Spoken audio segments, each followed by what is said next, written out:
دل میں نبی پاک علیہ السلام کی ہر نسبت کا ادب بھی ہے، حیا بھی ہے، پیار بھی ہے اور وفا بھی ہے۔ ہمارے سنت و جماعت وہ ہیں جو حضور کے شہر کی مٹی سے بھی محبت کرتے ہیں۔ ہمارے اسلاف، ہمارے اکابر، اور وہ وصیتیں کیا تھیں کہ جب مر جائیں غسل دے لو، کفن پہنا لو، تو حضور کے چت، حضور کے شہر کی مٹی ہمارے چہروں پہ ڈال دینا۔ سوچو تو صحیح کہ جس مسجد میں شہر رسول کی مٹی سے اتنا پیار ہے، وہاں اصحاب رسول اور خون رسول سے پیار کا سمجھا نہیں یہ بات؟ الحمدللہ ایسا نہیں۔ اور یاد رہے، جہاں محبت آ جاتی ہے نا، وہاں پر تنقید نہیں ہوتی۔ جہاں عشق اپنے ڈیرے لگا لیتا ہے، وہاں ٹول نہیں کھولے جاتے۔ جہاں محبت جب ادا ہو جائے، وہاں تنقید کی اہمیت نہیں لگائی جاتی۔ حضرت رابعہ بصریہ رحمۃ اللہ علیہا سے کسی نے پوچھا، آپ کو ابلیس سے بھی کوئی نفرت ہے؟ تو فرمایا، پتر رب دی محبت جو ہی میل نہیں لگتا۔ آپ جاگ رہے ہیں جڑا والا کیا فرمایا بی بی رابعہ بصریہ نے کہ اللہ کی محبت سے فرصت نہیں ملتی تو میں کسی اور کی نفرت کے بارے میں کیا سوچوں۔ الحمدللہ ہم ہر وقت اہل سنت و جماعت انبی کی حضور کی آل، حضور کے اصحاب کی محبت میں مبتلا ہیں، اور اللہ ہمیں اسی میں مبتلا ہے، اسی میں مبتلا ہے۔ دیکھیے اہل بیت اطہار کا بڑا مقام، بڑا مرتبہ، بڑی شان ہے۔ سرور عالم شفیع آدم علیہ السلام نے فرمایا، پہلی حدیث سنانے لگا ہوں تھی اپنے سلسلہ کلام، پہلی حدیث فرمایا، میرے اہل بیت کی مثال کشتی نوح کی طرح ہے، جو اس میں سوار ہو گیا وہ پار ہو گیا۔ کشتی نوح، جب طوفان نوح آیا، ہم نے عراق کے اندر وہ جگہ دیکھی ہے جس نور سے پانی شروع ہوا تھا، پوری دنیا میں پانی ہے، اور بچنا کس نے ہے، اور بچنے کا ذریعہ کیا چیز ہے؟ کشتی نوح۔ بچے کا کون؟ جو اس میں سوار ہوگا۔ سرکار فرماتے ہیں، آخرت کے سفر کے سمندر میں میرے اہل بیت کشتی نوح کی طرح ہیں، جس بندے نے ان کے پیار کو من میں بسا لیا اس کا بیڑا پار ہو جائے۔ دوسری حدیث میں محمد صلی اللہ علیہ حضرت وسیم البرکت مجدد دین و ملت اشاہ امام احمد رضا علامت نے فتاوی رضویہ میں ایک سوال کہ سید کو زکات دے سکتے ہیں؟ تو اعلیٰ حضرت رحمۃ اللہ علیہ نے مفتی ہونے کی ذمہ داری بھی پوری کی اور ایک عاشق صادق ہونے کا کردار بھی نبھایا۔ اعلیٰ حضرت رحمۃ اللہ علیہ نے پہلے تو احادیث کی روشنی میں اور عبارات فقہ کی روشنی میں بتایا کہ سید ذاتیں ہوں، آل رسول ہو، بنی ہاشم ہو، ان کو زکات اور صدقہ دینا حرام اور ان کو لینا بھی حرام ہے۔ پھر اس کے بعد آپ نے فرمایا، ہو حضور کے غلاموں، توڑیاں ہوندیاں تو سید بھوکا کیوں رہے؟ اس کمزوری سے آپ سے بات نہیں ہو سکتی۔ جاگ رہے ہیں؟ آواز آپ کو آ رہی ہے؟ آپ کی آواز کوئی نہیں آ رہی۔ امام احمد رضا عشق و محبت کا امام ہے، انہوں نے فرمایا کہ تمہارے ہوتے ہوئے سید زادے کو زکات کی ضرورت کیوں پڑے، سید کو زکات کیوں دی جائے؟ وہاں بیان کرتے کرتے امام احمد رضا نے یہ حدیث لکھی کہ نبی پاک علیہ السلام نے فرمایا، جس نے میرے اہل بیت سے نیکی کی، جس نے میرے اہل بیت سے نیکی کی، اس کو اس نیکی کا بدلہ میں قیامت والے دن عطا کروں گا جب وہ مجھ سے ملے گا۔ امام احمد رضا رحمۃ اللہ علیہ نے یہ حدیث کوٹ کرنے کے بعد جو تبصرہ کیا وہ سنیے گا، تو کو تسکین ملے گی۔ آپ نے فرمایا، وہ جو عطا کریں گے وہ تو حد و عقل میں آ ہی نہیں سکتا، پر اس حدیث کے اندر ایک بہت بڑا وعدہ ہے، اور اس حدیث میں ایک بہت بڑا وعدہ ہے۔ وعدہ کیا ہے؟ اذا لقیانی، جب وہ مجھ سے ملے گا۔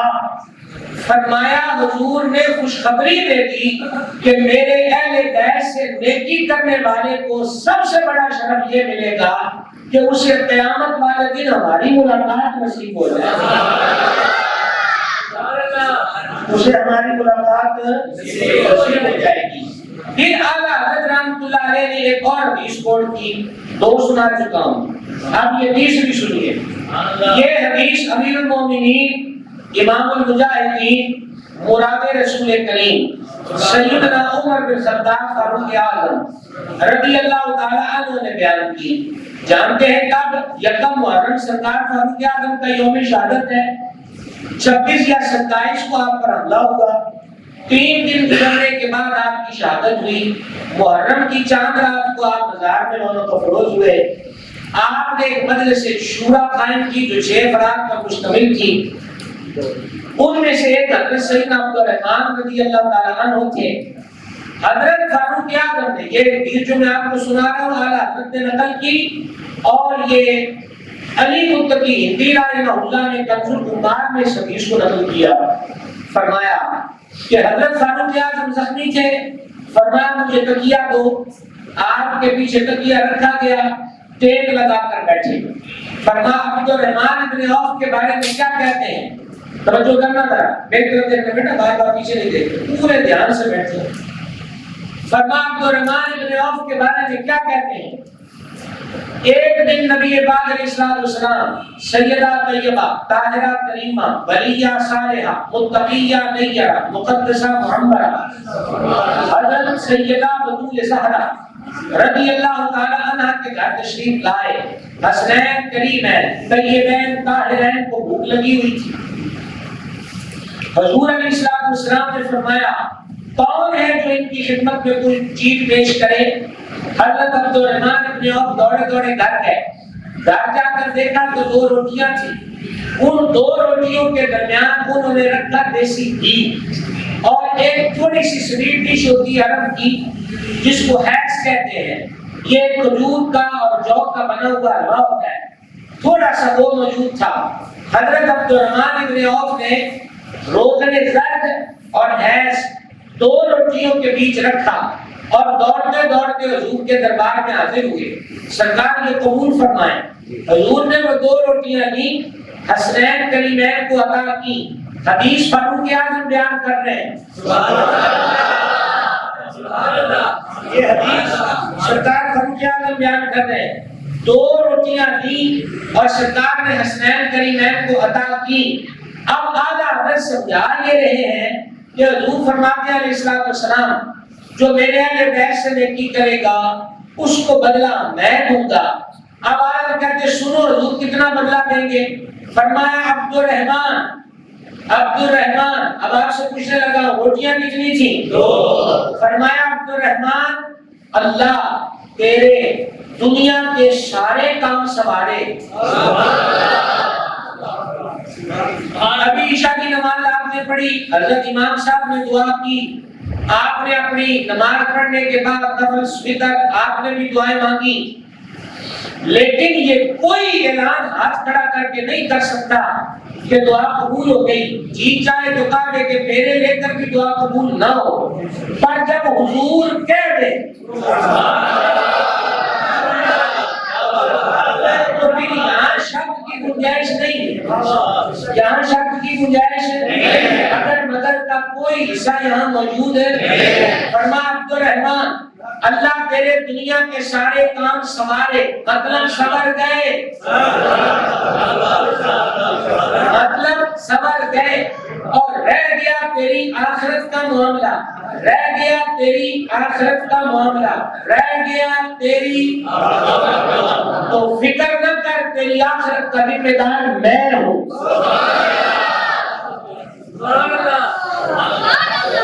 سمجھائیے بات کی؟ شہزادوں کی خدمت میں، اہل بیت نبوت کے 2 پھولوں کی خدمت میں، 2 روٹیوں کی صورت میں نظر و ہدیہ پیش کرنے کے جواب میں دنیا اور آخرت کی بھلائیوں کا اعلان ہوتا ہے تو اعلیٰ حضرت فرماتے ہیں بڑھو اپنی خالص حلال آمدن سے رسول پاک علیہ السلام کی اولاد امجاد میں سے تمہارے گلی محلے اور علاقے میں کوئی سید زادہ رہتا ہے اور دنیا کا مال اس کے پاس نہیں ہے، تو تمہارے لیے یہ جنت کمانے کا موقع ہے کہ ان کی خدمت کو اپنے لیے سعادت جانو، نجات کا ذریعہ جانو۔ اسی لیے ہمارا حضرت کو اپنا امام مانتے ہیں۔ تین حدیثیں میں نے سنا دی، کتنی سنائی ہے؟ چوتھی حدیث پاک سنیے۔ اس حدیث کے راوی 18 ذوالحجہ کے شہید مظلوم مدینہ ذوالنورین حضرت سیدنا عثمان غنی رضی اللہ تعالی عنہ ہیں۔ امام ابن عساکر نے اس روایت کو لکھا، امام سیوطی نے بھی لکھا اور ابن کثیر نے بتایا میں لکھا، مولا کائنات شیر خدا مشکل کشا کرم اللہ تعالی وجہ کریم نے فرمایا عثمان کو صرف زمین والے ہی ذوالنورین نہیں کہتے بلکہ آسمان والے بھی عثمان کو ذوالنورین ہی کہتے ہیں۔ سمجھے؟ اس ذات جلیل سے یہ حدیث مروی ہے حضرت سلطان عثمان پاک سے کہ نبی کریم رؤوف الرحیم علیہ الصلوۃ والتسلیم نے ارشاد فرمایا، مقبول حدیث پیش خدمت ہے، میں نے اپنے رب سے دعا مانگی، کریم فرماتے ہیں میں نے اپنے رب سے دعا مانگی الہی میرے اہل بیت میں سے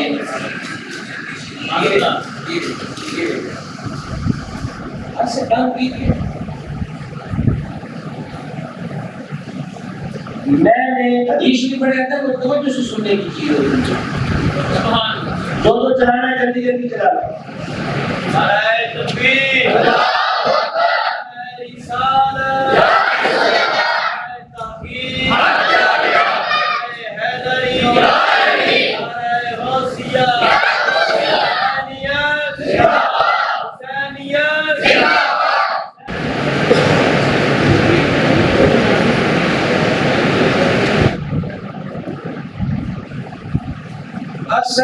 حدیث شریف سنیے۔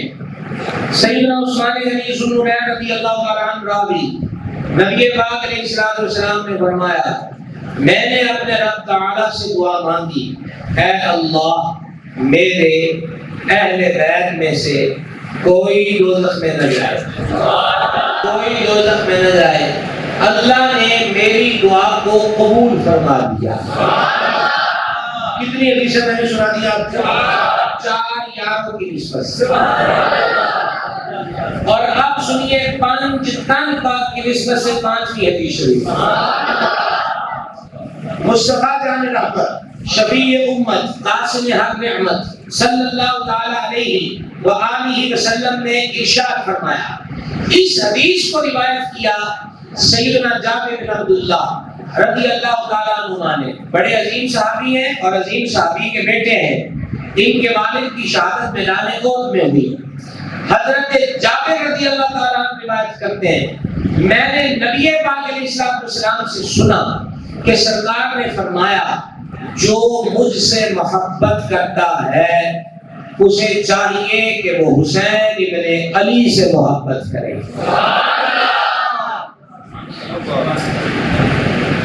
ہر چیز کی ایک دلیل ہوتی ہے۔ ساؤنڈ نہیں چل رہا تھا مطلب بجلی بند ہے، اب چل پڑا ہے مطلب بجلی آ گئی، ٹھیک ہے۔ یہی معاملہ رات کیوں ہے کہ سورج اوجل ہو گیا، اور دن کا خبر کیسے دلیل کیسے ہوتی ہے؟ سورج غروب کر آیا۔ حضور فرماتے ہیں میری محبت کا دعویٰ ہو اور سینہ حسین ابن علی کے پیار سے خالی ہو، یہ ہو ہی نہیں سکتا۔ تو جو مجھ سے محبت کرتا ہے اسے چاہیے کہ وہ حسین ابن علی سے محبت کرے۔ کتنی حدیث ہو گئی؟ 6ویں حدیث سے بات فرمائیں۔ یہ حدیث مبارک بھی کیا حسین ترتیب بتائی ہے نبی پاک علیہ الصلوۃ والسلام نے۔ فرمایا اللہ سے محبت کرو کیونکہ وہ تمہیں نعمتیں کھلاتا ہے۔ ویسے ہم کتنے کوکھلے لوگ ہیں، کبھی کو دیہڑی ایسی آئی ہے کہ جب دل میں رب کی محبت نے غلبہ جمایا ہو؟ صوفیہ کرام نے ایک بڑی عظیم بات کہی، وہ فرماتے ہیں کہ پرندے جو ہوتے ہیں نا، جن کو کوئی بندہ ان کو دانے ڈالتا ہے، وہ تھوڑی سی مخصوص آواز نکالے تو پرندے آ جاتے ہیں۔ اب تو سوشل میڈیا کا دور ہے، بہت ساری ویڈیوز سوشل میڈیا پہ وائرل ہوتی ہیں کہ کوئی بندہ جنگل میں آواز دیتا ہے تو بلیاں جمع ہو جاتی ہیں، کسی کی آواز پہ کتے لگے ہوئے ہیں، کسی کی آواز پہ کوے لگے ہوئے ہیں۔ مطلب کیا ہے کہ وہ ان کو دانا دور کا ڈالتے ہیں۔ ایسے ہی گھروں کے اندر بکری پالی ہے، بکرا ہے تو جانور ہے، اگر مالک نے اس کو چٹکی پہ لگایا ہوا ہے، چٹکی مارے گا تو جانور آ جائے۔ طوطے کو سیٹی پہ لگایا ہے، سیٹی مارے گا تو طوطا سیٹی مارنے لگ جائے گا۔ صوفیہ کہتے ہیں یہ جانور اور پرندے ان لوگوں کی آواز پر جھکتے کیوں ہیں؟ انہوں نے کہا اس لیے کہ جانوروں اور پرندوں کو پتا ہے یہ جس کی آواز ہے نا، اس کے ہاتھ سے کھانے کو ملتا ہے۔ بات کو میں بیان کر چکا، پر آپ ذرا تھوڑا سا بھی بجلی بند والے اصل سے باہر نہیں نکلے۔ بات کو میں کہہ چکا، اس کا ترجمہ کرتا ہوں، میں ترجمہ کرتا ہوں۔ انہوں نے کہا یہ پرندے اور جانور اپنے مالکوں کی سیٹیوں، اشاروں اور چٹکیوں پہ لگے ہوئے ہیں، وجہ ان کو پتا ہے کہ ان کے ہاتھوں سے کھانے کو ملتا ہے۔ فرماتے ہیں تجھے 5 وقت مسجد کی اذان کچھ نہیں سمجھاتی کہ رب تمہیں آواز دلوا رہا ہے اپنے بندوں کے ذریعے سے، حی علی الصلاۃ، حی علی الفلاح، آؤ نماز کی طرف، آؤ نجات کی طرف۔ تو خیر بات یہاں سے چلی، فرمایا اللہ سے محبت کرو کیونکہ وہ تمہیں نعمتیں کھلاتا ہے، اللہ سے محبت کرو کیونکہ وہ تمہیں نعمتیں کھلاتا ہے۔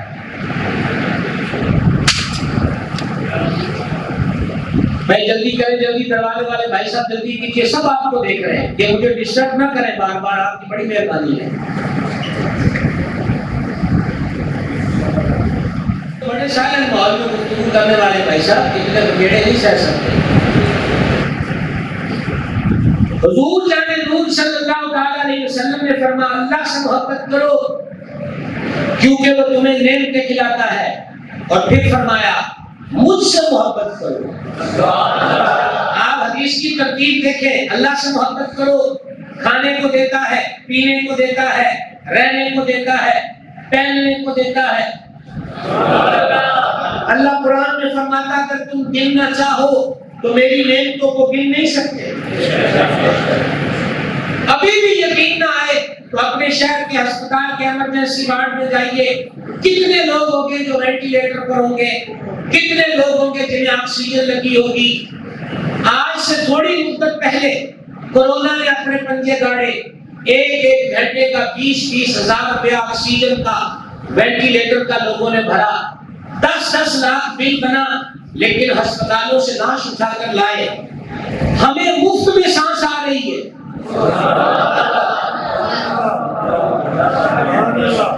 ہمارا سانس کے نہیں چل رہا۔ سلطان العارفین نے فرمایا کہ جو دم غافل، دم سانس کو، جو دم غافل سو دم کافر، احسانو مرشد پڑھایا ہو۔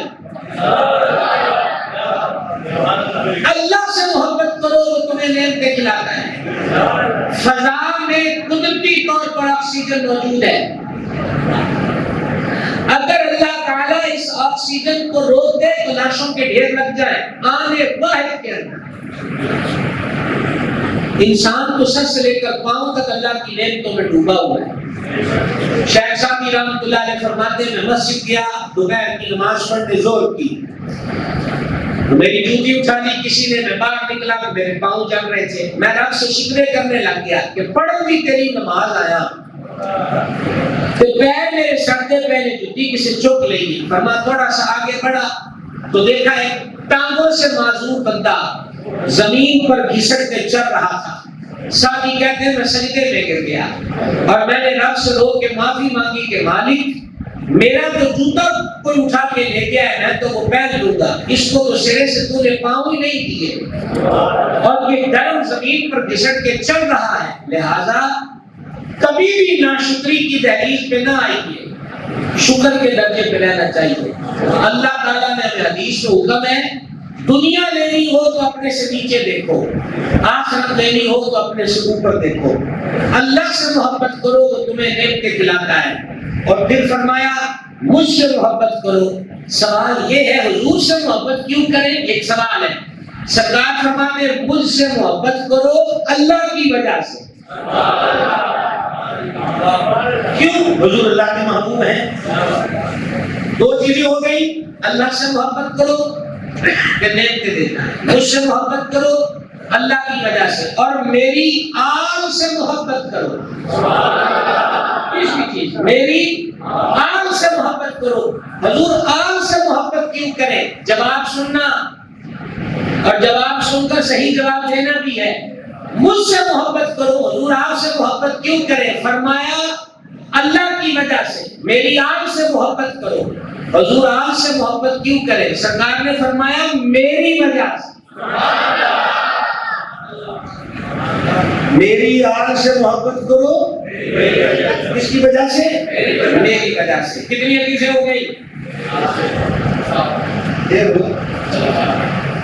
کوئی ایسی بات نہیں، میں نائب محدث عالم کا غلام ہوں تو رٹی ہوئی یاد نہیں ہے، بہت یاد ہے، بہت یاد ہے، للہ الحمد۔ 6 پہ آ جاتے ہی غریب نواز کی چھٹی کی نسبت سے 6 ہو گئی۔ 7ویں حدیث پر آئی، اور آپ کچھ دیر کے لیے بیٹھ جائیں، کچھ دیر کے لیے 7ویں حدیث شریف سماعت کیجیے۔ 7ویں حدیث شریف، 7ویں حدیث شریف یہ ترمذی میں موجود ہے۔ اس کو روایت کیا سیدنا حذیفہ رضی اللہ تعالیٰ عنہ نے۔ اب تک میں نے آپ کو حدیثیں سنائی ہیں، راویوں کے نام بتائے۔ فاروق اعظم نے روایت کیا، ذوالنورین نے روایت کیا، جابر بن عبداللہ نے روایت کیا، حضرت ابو ہریرہ نے روایت کیا، اسے حضرت حذیفہ نے روایت کیا۔ اہل بیت کی شان کی ساری حدیثیں صحابہ کی زبان سے ہم تک پہنچی۔ یہ بات ذہن میں رکھیے گا، سنیے۔ فرماتے ہیں میں اپنی ماں کی خدمت کرتا تھا، ان کو میری خدمت کی ضرورت تھی، کئی دن میں سرکار کے دربار میں حاضر نہ ہوا، ان کی رہائش سے نبی سے شہر سے دور تھی۔ ایک دن کا ماں اجازت دے حضور کی زیارت کر رہا ہوں۔ سب سے پہلا خدمت کا حقدار ماں باپ ہے۔ دوستاں یاراں دی والی بات، پیراں دی والی بھی بات۔ بندے کی خدمت، بندے کے تعاون اور بندے کے خرچ کا پہلا مستحق ماں ہے اور باپ۔ ہمارے یہاں ماں باپ کو روزہ نہیں بکتے ہیں، باہر جا کے کسی بھی ناگے مانگے بابے کے پاؤں پکڑ لیتے ہیں، بابا جی نکاح کرو۔ وہ ماں کو ناراض کر رہے ہیں اور بابے نے دعا میں کی دے رہے۔ کوئی فٹ پاتھ پہ بیٹھا تو ٹکروں کو توڑ کے نیچے کو بابا بیٹھا ہے، عجیب آلولیا بنا کے، مجھے نوکری نہیں ملتی، بس بابے کے ڈیرے پہ جھاڑو دوں گا تو مجھے نوکری مل جائے گی۔ ابے سے ملشتا ہے، بدتمیزی کرتا ہے۔ سرکار فرماتے ہیں پیو کی دعا کبھی رات کو دی گئی۔ ہمیں پتہ ہے کہ تسی سارے سبحان اللہ نہیں آکھنا، تو نہیں آکھنا۔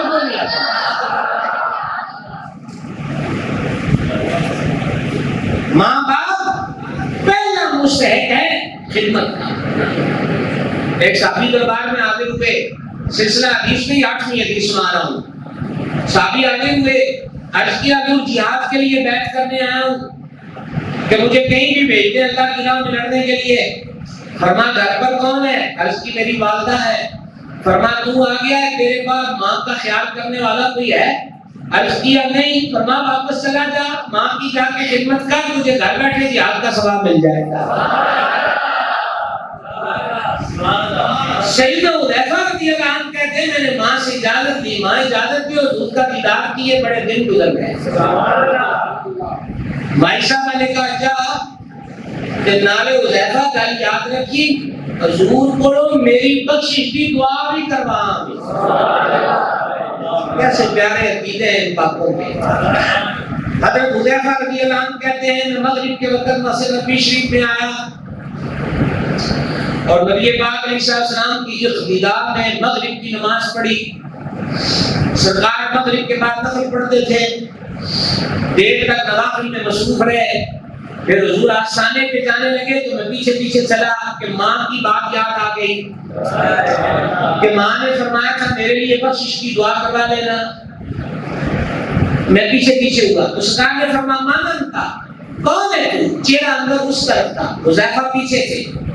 فرمایا غفر اللہ لک ولامک انت حذیفہ ما حاجتک، اللہ تجھے بھی بخشے تمہاری ماں کو بھی بخشے، تو حذیفہ ہے کی کم میں تیرے.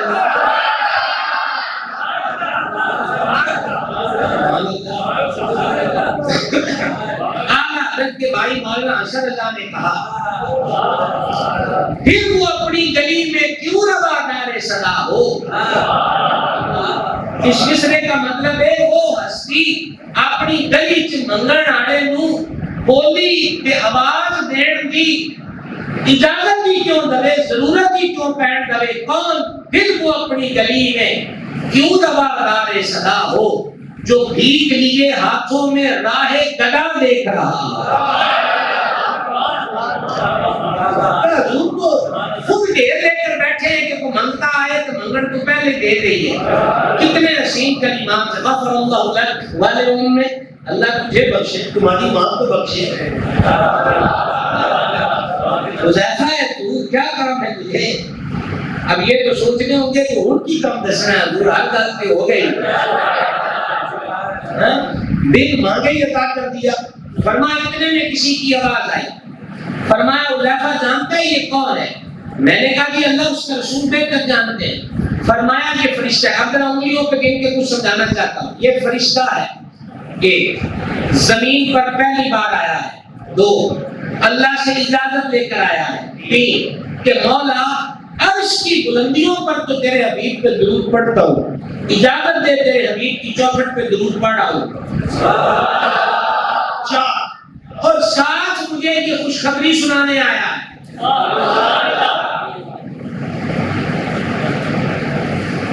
بھائی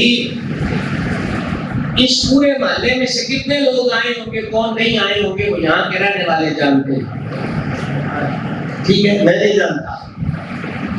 فرشتوں کی تعداد اللہ جانتا ہے جل جلالہ، اس کی عطا اس کے حبیب جانتے ہیں. پر حضور کی نگاہ کا کمال تو دیکھو، سرکار کو یہ بھی پتا ہے کہ کون پہلی دفعہ آیا ہے، کون دوسری بار آیا ہے، کیا کرنے آیا ہے، کس نام سے آیا ہے. یہ نگاہ نبوت ہے. اور یہ سمجھانے کے لیے ایک اور حدیث سنیے سلسلہ کلام کی، یہ 10ویں حدیث ہے. حضرت یعلا بن مرہ رضی اللہ عنہ کا بھی اس حدیث کے، وہ کہتے ہیں ہم سفر میں تھے، سفر میں کام تقسیم کیے جاتے تھے. جیسا کہ آرام کا وقت ہوتا تو چند حضرات کی ڈیوٹی ہوتی کہ وہ جاگ کر پہرا دیں گے. سیدنا یعلا فرماتے ہیں میری ڈیوٹی بھی جاگنے پر پہرے پہ لگی. کریم بھی آرام فرما رہے تھے اور دیگر صحابہ پاک بھی سو رہے تھے. حضرت یعلا فرماتے ہیں میں نے بڑا عجیب منظر دیکھا. ایک درخت چل کر آیا، استخارہ کریں یہاں سبحان اللہ کو کہنا چاہیے سب. ایک درخت چل کے آیا، سرکار کے قریب کھڑا ہوا، پھر واپس چلا گیا. بڑی حیرانی کی بات ہے. آپ کیسی کیسی ایجادات ہیں، ہے نا؟ لیکن آج بھی درخت چلے تو عجوبوں میں سے ہوگا. کتنا کتنا کچھ بن چکا، الیکٹرک اشیاء کتنی بن چکی کہ بندے کی عقل کام نہیں کرتی، ایسا مشینی دور ہے.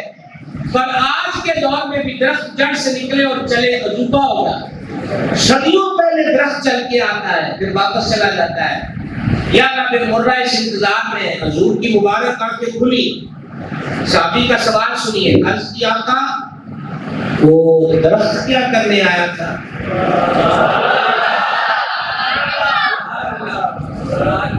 نہیں یہ کوئی بندہ یہاں سے اٹھ کر آئے اور مولانا کے پاس بیٹھے اور ان سے دھیرے سے کوئی بات کہے کان میں، اور ایک بندہ مجھ سے اٹھ کر پوچھنے لگ جائے کہ اس بندے نے ان کو کیا کہا ہے، تو میں کہوں گا بھائی ان سے پوچھو کہ کس نے کہا ہے، مجھے کیا پتا۔ سرکار آرام فرما رہے، درخت آتا یا نبی مرہ نے دیکھا، سوال حضور سے پوچھتے ہیں اے جانے جان وہ درخت کیا کرنے آیا تھا؟ اس کو اٹھنے کے گاڑے کی کیا ہے دلالی دھرنے پر بیٹھے ہوئے اور پوچھنے والا ہے جانے والا؟ حضور کو درخت کیا کرنے آیا تھا؟ تو سرکار نے یہ نہیں فرمایا یا اللہ دیکھ تو رہا تھا کہ ہم تو سوئے تھے، یا اللہ بن مرہ نے سوال بھی تو اسی لیے پوچھا ہے یہ آنکھیں بند بھی ہو تو ساری کائنات کو دیکھ رہی ہیں۔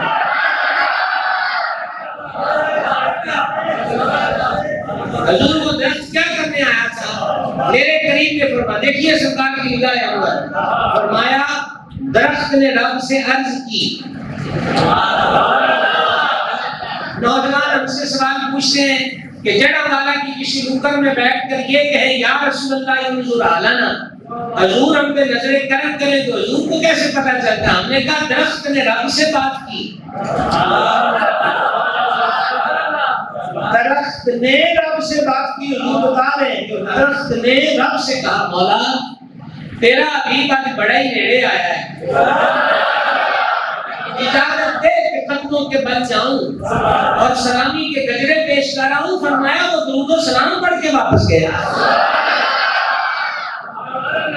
سمجھنے آپ اور چلو اس حدیث کی طرف جو فضائل اہل بیت کے ساتھ کی حدیث کی، فرمان فرشتہ ہے زمین پر پہلی بار آیا ہے، رب سے اجازت لے کر آیا ہے کہ مولا عرش کی، رب سے اجازت لے کر آیا کہ مولا عرش کی بلندیوں پر تیرے حبیب پہ درود پڑھتا ہوں، اجازت دے تیرے حبیب کی چوکھٹ پہ سلام عرض کروں۔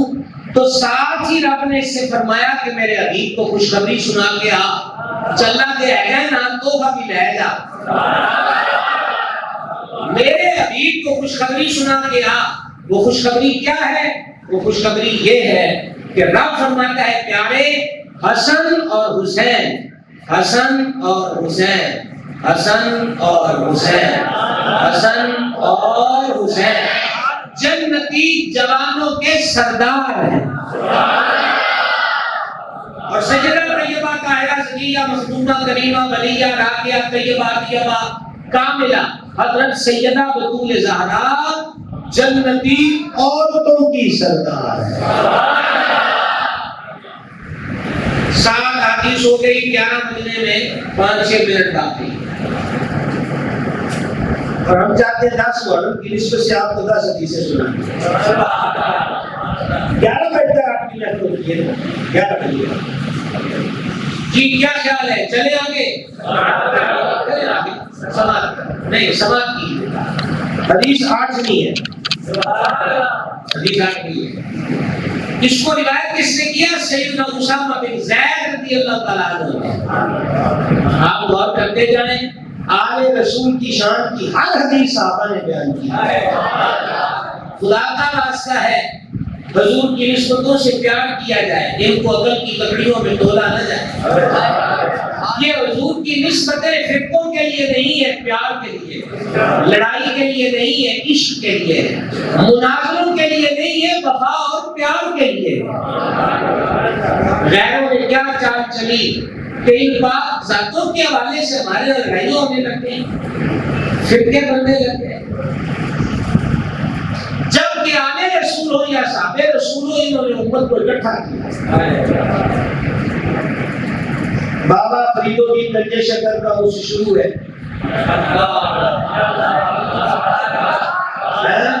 حضور فرید الدین حضرت بابا فرید الدین گنج شکر رضی اللہ عنہ فرماتے تھے بہت سارے لوگ اس فقیر کے پاس تحفے لاتے ہیں، اور میں ان سے اکثر کہتا ہوں کہ فرید کے پاس تحفے میں قینچی نہ لایا کرو۔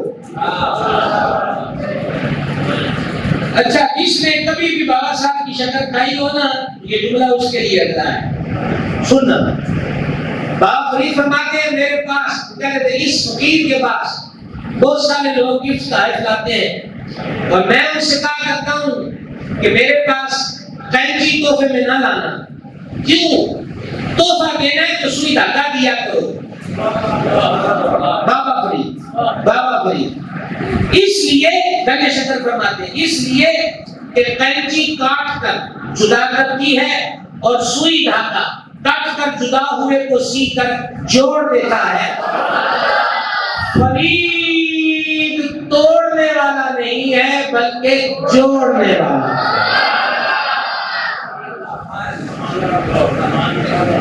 نوجوانوں حضور کی نسبتوں سے پیار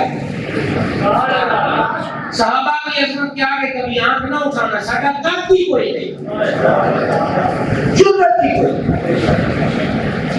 اور جن صحابہ پاک کی سواریاں جہاد پر نکلے اور وہ زمین پر پتھروں سے ان کے سر ٹکرائیں اور چنگاڑیاں نکلے رب فرماتا ہے مجھے ان چنگاڑیوں کی قسم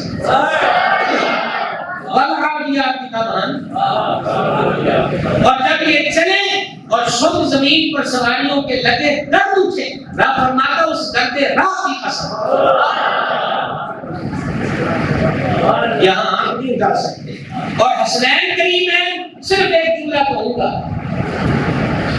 اور آپ کی آواز سن کر وہ فیصلہ کریں گے کہ ہمیں آگے کتنے دیر چلنا ہے. ایک جملہ کہوں گا حسنین کریم ہے کہ آگے آنکھ نہ اٹھانا بھلا جو حضور کے کندھوں پر بیٹھے ہو ان کے آگے آنکھ اٹھا کر کوئی کہاں جا سکتا ہے.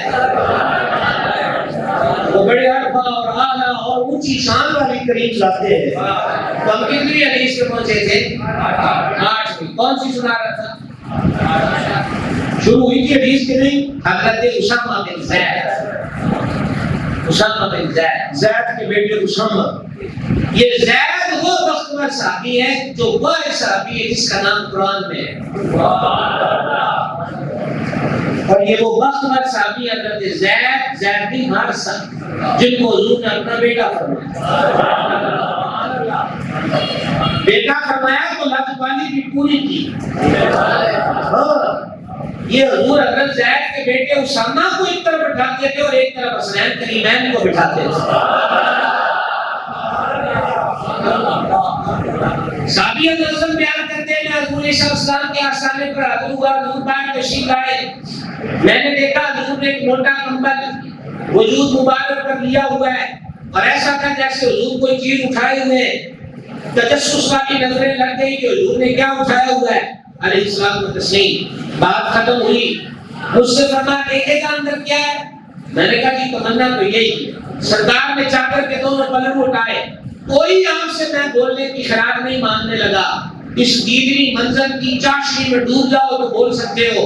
فرماتے حضور نے جب چادر ہٹائی تو سینے کی ایک طرف امام حسن ہے دوسری طرف امام حسین ہے. ابھی حدیث ختم نہیں ہوئی. آپ کی آواز ابھی اتنی نہیں آئی جتنی کبھی سے معلوم کی. اپوزیشن پارٹی ہے کہ توفیق خان ہے.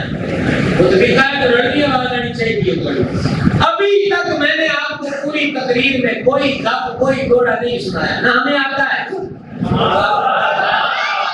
میں نائب محدث اعظم بدر طریقہ سیدی وسندی پیر محمد عبدالرشید کامل نظمی سمندری شریف والے نائب محدث اعظم پاکستان کا غلام ہوں. آل رسول کی شان میں سچ اتنا ہے کہ جھوٹ کی ضرورت ہی کوئی نہیں. ایک طرف امام حسن دوسری طرف امام حسین. اب ان جملوں میں محبت جو چھلک رہی ہے اسے محسوس کرنا. فرمایا یہ میرے بیٹے ہیں. یہ میرے بیٹے. حضور اکثر ان کو محبت سے یہی فرماتے تھے یہ میرے بیٹے ہیں. پھر فرمایا یہ میری بیٹی کے بیٹے ہیں. آگے سمجھ. اب حدیث کی جان ہے اپنی 2 لائنیں. پھر حضرت اسامہ کہتے ہیں حضور نے آسمان کی طرف دیکھا کہا الہی میں ان دونوں سے محبت کرتا ہوں. الہی میں ان دونوں سے محبت کرتا ہوں. کتنا بڑا اعلان ہے. الہی میں ان دونوں سے محبت کرتا ہوں، تو بھی ان سے محبت فرما۔ اور یہ ماشاءاللہ 10 روزہ پروگرام ہے، 5 روزہ، کیا نام ہے بزم کا؟ آرزوئے مدینہ والے، آرزوئے مدینہ میں شاہ مدینہ کی نسل کریمانہ کے حضور 5 گلدستے۔ ظاہری بات ہے سارے آپ لوگ جو ہے پارٹیسپیٹ کرتے ہیں، مل جل کر یہ سلسلے بناتے ہیں، اور کیوں ہوتا ہے ایسا؟ محبت امید میں۔ اب یہ میرے اور آپ کے لیے خیرات ہے، الہی میں ان دونوں سے محبت کرتا ہوں، تو بھی ان سے محبت فرما، اور جو ان سے محبت کرے تو اس سے محبت فرما۔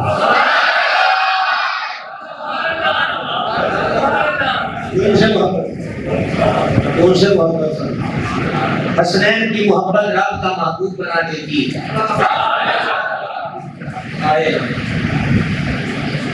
حسنین کی محبت رب کا محبوب بنا دیتی ہے۔ کتنی حدیث ہو گئی؟ 9ویں حدیث سننا۔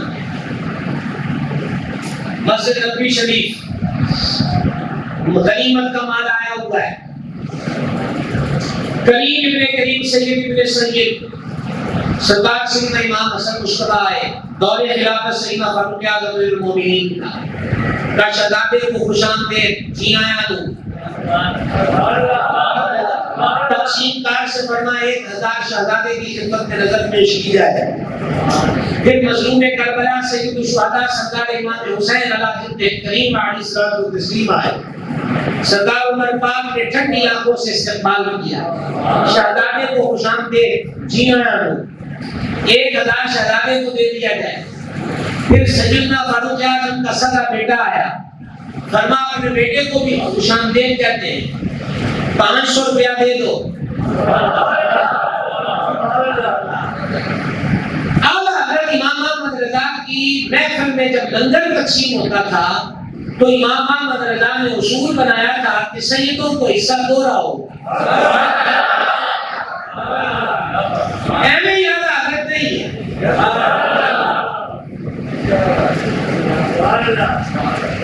اور پوری دیانتداری سے اس کا 34واں سال ہو چلا مجھے مدینے کرتے پوری ذمہ داری سے عرض کرنا ہوں آپ کی خدمت میں، ہمارے سینوں میں جو الفت آل رسول ہے وہ امام احمد رضا کی وجہ سے۔ اعلیٰ حضرت نے صرف قلم سے نہیں لکھا، کر کے دکھایا ہے کہ سیدوں سے پیار کیسے کیا جاتا ہے، آل رسول سے محبت کیسے کی جاتی ہے۔ سنیے گا غور سے، یہ بھی تو محبت ہے کہ سیدوں کا حصہ دو رہا، مثلا چاول کے پیکٹ مان رہے، سید کا دو۔ سوچتے تھے اعلیٰ حضرت نے یہ بات کس سے سیکھی ہے، تو جب یہ روایت پڑھی تو سمجھ میں آ گیا یہ طریقہ فاروق اعظم کا ہے۔ اپنے بیٹے کو 500 باقیوں کو 1000 کا۔ صاحبزادے نے عرض کی، ابا جی میں تو اس وقت بھی جنگیں لڑتا تھا جب شہزادوں کے کھیلنے کی عمر تھی، آج اتنا فرق کیوں ہے؟ اور صدقے قربان عمر پاک کی ستھری زبان پر میرے کریم نے فرمایا اللہ نے عمر کی زبان اور دل پہ ہاتھ رکھ دیا ہے۔ ایک روایت میں ہے میرا عمر فرشتوں کی بولی پہ بولتا ہے۔ اس ستھری زبان سے حضرت فاروق اعظم نے کچھ کہا، آپ بھی سمجھ پائیں تو جواب دینا، ابا جی مجھے 500 شہزادوں کو 1000، اس کی وجہ کیا ہے؟ سردار فاروق اعظم نے فرمایا تو انہاں ورگا ہے نہیں۔ لو بھائی اپنے موبائل نکالو، آن لائن استخارے والوں سے پوچھو کہ یہاں سبحان اللہ کہنا آپ کا بنتا ہے کہ نہیں بنتا، سبحانی کی جیسا ہے اس میں آپ کیا فرمانا چاہتے ہیں؟ امیر المومنین سیدنا عمر بن خطاب نے فرمایا ان کا نانا سید الانبیاء ہے، ان کی نانی ام المومنین مخدومہ صدیقہ الکبریٰ ہے، ان کا والد علی المرتضی مشکل کشا ہے، ان کی والدہ حضرت بتول زہرا ہے، ان کی ماسیاں رسول اللہ کی شہزادیاں ہیں، ان کے ماموں حضور کے شہزادے ہیں، ان کا ان کا چاچا جعفر طیار ہے، اور یہ جو جعفر طیار ہے نا حسنین پاک کے چاچا ہیں، مولا علی کے بھائی ہیں، ان کے بیٹے ہیں عبداللہ جن کا نکاح ہوا ہے سرکار امام کی ہمشیرہ معظمہ سے، جن کے دو بیٹے ہیں سرکار عام و سرکار محمد جو کربلا کے شہید ہے۔ تو فرمایا تو کسی رشتے میں بھی ان جیسا ہے، جب نہیں ہے تو پیسے بھی برابر نہیں۔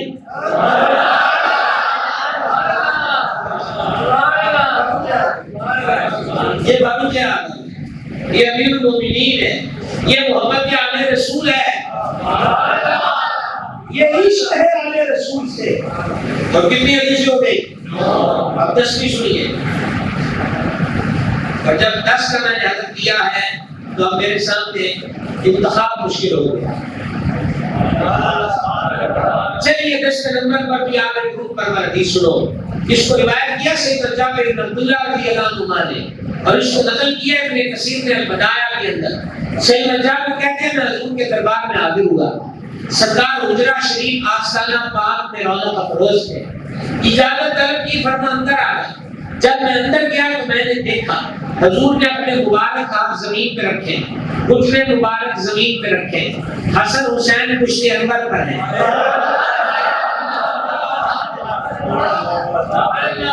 حسین کریم ہیں پشت انور پر ہیں، اور مدینے دیا کھجورا دیا کس کا نام بھی پیار کرنا آئے ہو،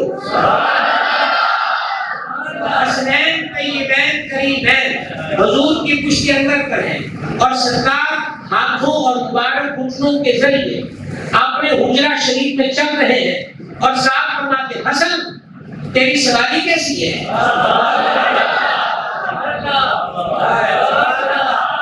حسین تیری سواری کیسی ہے۔ اب میں آپ کو آخر کے اندر یہ عرض کر سکتا ہوں کہ یہ جو حضور فرماتے ہیں تیری سواری کیسی ہے، تیری سواری کیسی ہے، میں نہیں کہتا کہ مین بہان اس کا یہی معنی ہے، میں تو اپنا ایک نذرانہ پیش کرتا ہوں۔ ہم وہ نہیں ہے کہ جو جملے ان کی ذاتوں کی طرف منسوب کریں کہ انہوں نے نہ فرمائے ہو، لیکن سننا کہ یہ کبھی کندھوں پر ہوتے ہیں، کبھی پشت انور پر ہوتے ہیں، کہاں ہوتے ہیں؟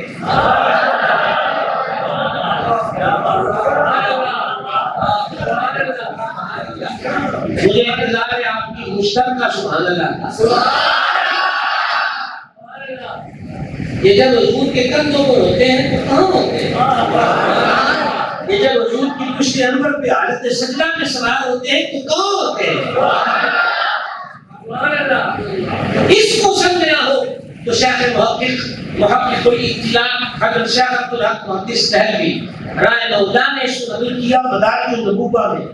مولا کائنات شیر خدا مشکل کشا علی المرتضی کرم اللہ تعالی وجہ کریم فرماتے ہیں فتح مکہ کے دن میرے کریم نے مجھے فرما علی ہمارے کندھوں پہ سوار ہو، کعبے میں موجود بتوں کو گرا، علی پاک حکم کی تعمیل میں حضور کے کندھوں پر سوار ہو گئے اور بت گرانے لگے۔ مولا علی فرماتے ہیں جب میں حضور کے کندھوں پر سوار ہوا تو میں نے اپنے آپ کو اتنی بلندی پر پایا،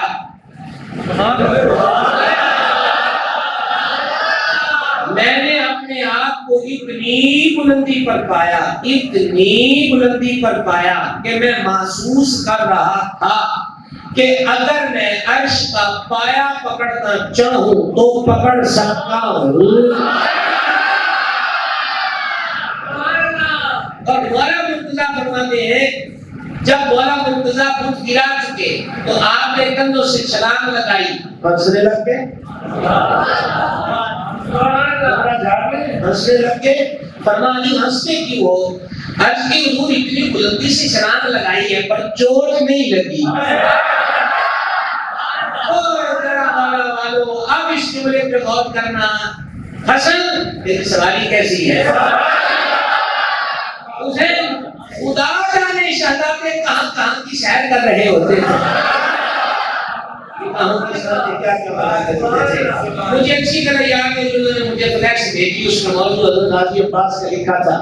حضرت عباس غیر فاطمی بیٹے ہیں مولا علی کے، حضرت عباس کا بہت زیادہ تذکرہ کتب کے اندر موجود نہیں ہے، وہ پہچانے ہی کربلا کے حوالے سے جاتے ہیں، اور کربلا میں بھی ان کا عنوان وفا ہے۔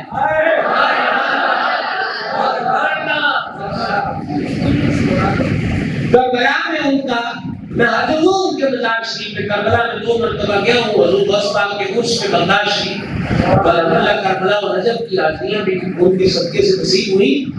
آج یہ کہنا چاہتا ہوں کہ بہت بلند و بالا روزات والے حضرت سرکار عباس علمدار،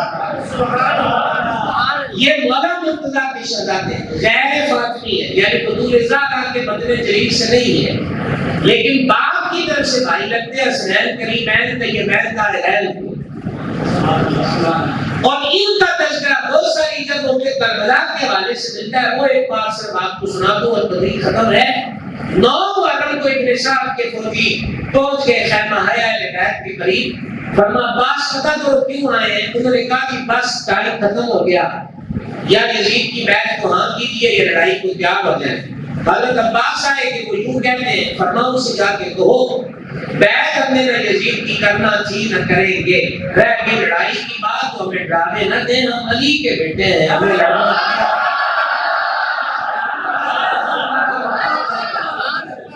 ہمیں آتا، لڑنا ہمیں آتا، لڑنا ہمیں حق کے لیے ہے۔ اور رہ گئی بات یہ کہ ابھی لڑو تو ہم اتنا ہی کہیں گے کہ آج کی رات مجھے دے دو۔ ایک تو میں اپنے رفقا کو وصیتیں کرنا چاہتا ہوں، اور دوسرا میں رات ساری اللہ کی عبادت میں گزارنا چاہتا ہوں۔ سید نے اس وقت قسم کھا کے فرمایا، خدا کی قسم مجھے رات کی عبادت بڑی پسند ہے۔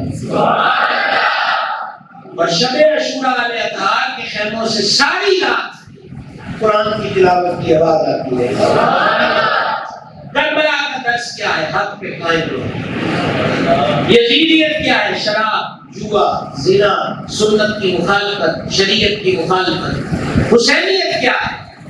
سنت کی حفاظت، شریعت کی حفاظت، دین کی سربلندی۔ صرف 10 دن نہیں، ساری زندگی حسین کے نام،